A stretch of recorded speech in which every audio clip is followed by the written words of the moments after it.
Covid नंतर चीनमध्ये HMPV म्हणजेच ह्यूमन मेटान्यूमो व्हायरस धुमाकूळ घालत आहे। या व्हायरसमुळे सर्व वयोगटातील लोकांना श्वसनाचे रोग होऊ शकतात। खोकला तसेच शिंकताना या व्हायरसचा संसर्ग इतरांना होतोय। खोकला, ताप, नाक बंद होणं आणि श्वास घेताना धाप लागणं ही या रोगाची सामान्य लक्षणं आहेत। डिसेंबर 2020 मध्ये चीनच्या वुहान शहरात कोविडचा पहिला रुग्ण आढळला होता। त्यानंतर कोविड महामारीने जगभरातील लाखो लोकांचा बळी घेतला।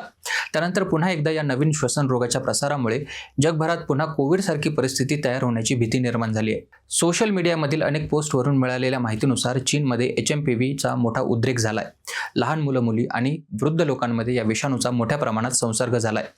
चीनमधील हॉस्पिटल्समध्ये देखील पेशंट्सची मोठी गर्दी बघायला मिळत आहे। दुसरीकडे या विषाणूचा भारताला कोणताही धोका नसल्याची माहिती आरोग्य मंत्रालयाने दिली आहे।